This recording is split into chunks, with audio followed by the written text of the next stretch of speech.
మహబూబాబాద్ జిల్లా గూడూరు మండల కేంద్రంలో బీఆర్ఎస్ మండల విస్తృత సమావేశం ఏర్పాట్లో మాజీ ఎమ్మెల్యే శంకర్ నాయక్ పాల్గొన్నారు. అసెంబ్లీ ఎన్నికల్లో ఓటమి పాలైన మాజీ ఎమ్మెల్యే బానోట్ శంకర్ నాయక్ ఆయన సవాల్ విసిరారు. కాంగ్రెస్ ప్రభుత్వం అభివృద్ధి చేస్తుందన్న విషయం మర్చిపోవాలని, తన నియోజకవర్గాన్ని కాపాడుకునే సత్తా తనకు ఉందని ఎమ్మెల్యే తెలిపారు.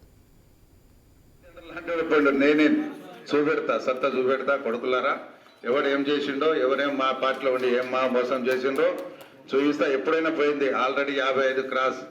ఏం చేస్తాం రాబాయ్? అమెరికా మొన్ననే అమ్మాయిని పంపిస్తాం, అమ్మాయిని మ్యారేజ్ కూడా చేసి పడేద్దాం, బాబును కూడా ఎక్కడికో సివిల్ సర్వీస్ పంపిద్దాం. చూద్దాం, ఒక్కొక్కరిని ఆట ఆడుకుంటున్న వేట మొదలైంది. చూద్దాం ఏం చేయాలో.